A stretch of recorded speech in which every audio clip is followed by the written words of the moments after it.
So it has been a while since I have been into a Michaels store. I think I went in and did a little video shortly after Joann went out of business. Michaels is all over my Pinterest. We're the new fabric store. We're the new fabric store. So I thought I would run in there. I'm in Beaverton, Oregon. See what they have. See if it looks like more than they had before. And I'm also going to go through and show you a little bit about how to figure out what is and isn't legal to sew and sell with. This is so important. So let's head in. All right, if I remember correctly, the fabric is going to be at the back of the store. I think they had more stock when I was here right after Joann's left, but about the same number of rows. Lots of solids, novelty prints. Well, it will be interesting to see how they expand this.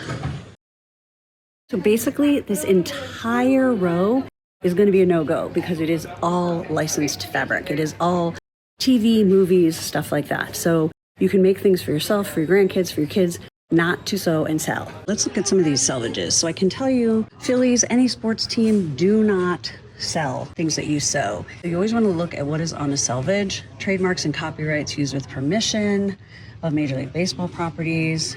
And this one doesn't say that it's for personal use only, but I can guarantee you that it is. Here's another example. And football, they are not messing around. So this has, the trademarks. Pattern is licensed by the NFL, and that costs tens of thousands of dollars just to be able to make it. And then they will be paying a percentage of their sales. This is for individual consumption only, and then they're not messing around. They're going to be super clear.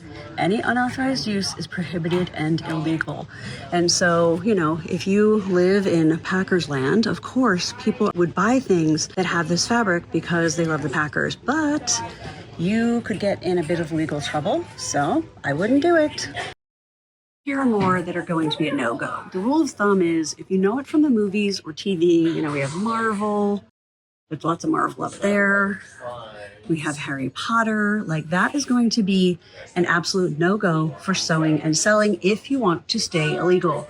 Same with Batman, all of those things. So lots of novelty fabrics. Snoopy is going to be the same thing. Star Wars, Baby Yoda, and let's see. Let's look at another one of these selvages and see what they say. They're all going to label them a little bit different, but they should let you know that you cannot sew and sell with them. Disney. All right, so Mickey Mouse. Copyright Mickey Mouse, sold for non-commercial home use only. Other uses prohibited. Don't use it for sleepwear. That means you can't make bags and sell that at a craft fair. You can't make anything out of this and sell it. And the rule of thumb is don't mess with the mouse.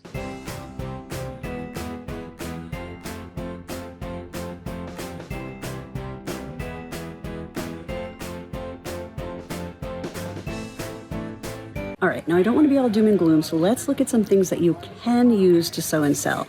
If it is icons, kind of this baby stuff, unicorns, cars, they're not from a TV show, you're going to be able to use those, but still check the selvage and make sure it doesn't say personal use, home use, non-commercial use before you use them for projects that you will be sewing and selling. So you can make a lot of cute things with these more generic icons, for the holidays, for 4th of July, for themes that kids like, without getting into any legal jeopardy.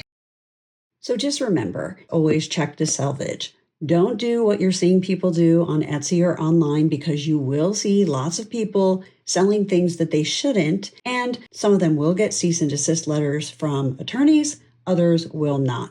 It truly is a whack-a-mole game as far as trying to police everything, but if you want to be in this for the long haul and you want good karma on your side, then I would recommend you stick to things that are going to be legal and you're not going to get yourself into trouble.